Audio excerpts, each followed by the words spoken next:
Hello friends, আসসালামু আলাইকুম। আমি MD Jasimuddin Khandakar, check update technique চ্যানেলের পক্ষ থেকে আপনাদেরকে জানাচ্ছি ওয়েলকাম। আজকের ভিডিওতে আপনাদের সাথে শেয়ার করব how to create a video your power point presentation, অর্থাৎ আপনি কীভাবে আপনার পাওয়ার পয়েন্টের কোনো একটা প্রেজেন্টেশনকে আপনি ভিডিও হিসেবে তৈরি করতে পারেন। আজকে আমরা সেই বিষয়টা দেখব। এখন আমাদের এই কাজটা করার জন্য প্রথমে আমরা পাওয়ার পয়েন্টে চলে আসি। আসার পর আমরা কোন বিষয়ে বলছি, যে এখানে আমাদের এই যে প্রেজেন্টেশন যেটা করা আছে, এটা আমরা নর্মালি কী করি, আমরা এখান থেকে যে পাওয়ার পয়েন্টের যে ফরম্যাট আছে সেই ফরম্যাটটা আমরা সেভ করে এটাকে আমরা ভিউ শো করি বা আমরা স্লাইডগুলোকে শো করি। কিন্তু আমরা এটা এইভাবে পাওয়ার পয়েন্ট ফরম্যাটে আমরা না করে আমরা একটা ভিডিও আমরা কি করব, MPEG-4 যে ভিডিও, এই ফরম্যাটে বা এই এক্সটেনশনে একটা ভিডিও আকারে কি করব আমাদের প্রেজেন্টেশন যাতে শো করে, সেই ক্ষেত্রে ভিডিও ফরম্যাটে আমাদের প্রেজেন্টেশনটা আমরা কি করব, সেভ করব বা তৈরি করব। তা সেই কাজটা করার জন্য এখন আমরা এখান থেকে প্রেজেন্টেশন ওপেন করা থাকা অবস্থায় আমরা ফাইলে চলে যাব। বাস ফাইলে এখানে আসার পরে আমরা এই যে এখান থেকে এক্সপোর্ট, আমরা এক্সপোর্ট অপশনে ক্লিক করি। বাস ক্লিক করার পরে এখন আমাদের এই যে এখান থেকে লেখা আছে ক্রিয়েট এ ভিডিও, আমরা ক্রিয়েট এ ভিডিও আমরা এখানে ক্লিক করব। বাস ক্লিক করার পরে এখন আপনি এই যে এই পাশে চলে আসবেন। এই পাশ থেকে ধরেন আমাদের এখানে কি আছে, প্রথমে দেওয়া আছে যে এখানে আমরা যদি ক্লিক করি এখানে কয়েকটা অপশন দেওয়া আছে।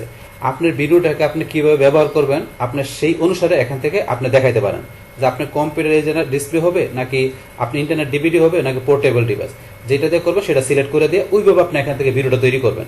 তাহলে এখান থেকে মনে করেন আমি কম্পিউটার এইচডি ডিসপ্লে আমি এটা দেখাই দিলাম। দেখানোর পরে তারপর এখানে দেওয়া আছে, এখানে ধরেন যে কি আমরা যদি ক্লিক করি এখানে তিনটা অপশন দেওয়া আছে। এখানে প্রথমে দেওয়া আছে do not use recorded timing and narration. আপনি কি যে রেকর্ডেড টাইমিং ন্যারেশনটা কি ব্যবহার করবেন না? যদি না করেন ডিফল্ট যেটা আছে এটাই থাকবে। আর আপনি যদি ব্যবহার করতে চান তাহলে এই যে রেকর্ড টাইমিং এন্ড ন্যারেশন, তাহলে আপনি টাইমিং এবং ন্যারেশনের যে বিষয়টা আছে সেটা আপনি যদি রেকর্ড করে করতে চান তাহলে এই অপশনে ক্লিক করবেন। রেকর্ড করার পর আপনি যদি প্রিভিউ করতে চান তাহলে এটা প্রিভিউ করে দেখে নিতে পারেন, এই দুইটা অপশনে। তাহলে আমরা দুইটা করবো না, আমরা যেটা ডিফল্ট দেওয়া থাকে এটা দন রাখলাম।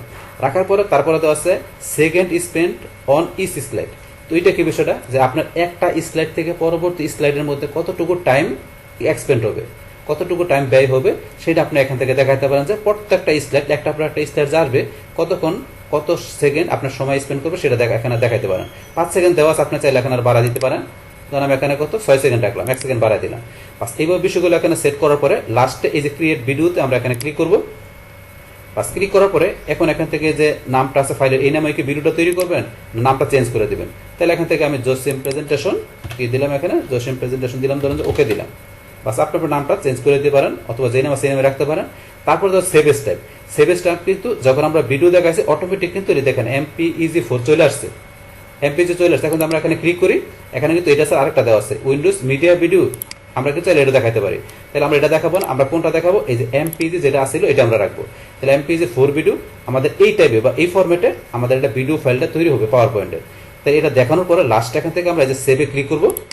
বা সেভে ক্লিক করলে এখন কিন্তু আমরা এখান থেকে তৈরি হইতেছে, এই যে কাজটা চলতেছে, যে ক্রিয়েটিং ভিডিও, এই যে জসিম প্রেজেন্টেশন, এই যে MP4, একটু সময় নেবে এখান থেকে ধরুন ভিডিওতে কনভার্ট হইতে বা সেভ হইতে, আমরা একটু ওয়েট করতে হবে।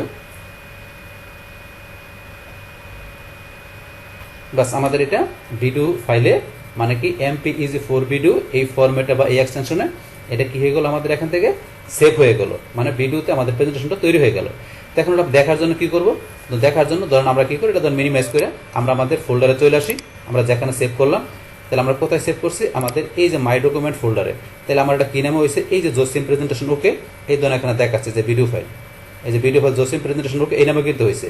তাহলে এখন যদি এই ফাইলটা ক্লিক করি তাহলে কিন্তু আমার প্রেজেন্টেশনটা আমি দেখতে পারবো। তাহলে এখন আমি এই ফাইলটার মধ্যে এখানে ক্লিক করে এন্টার অথবা ডাবল ক্লিক করি।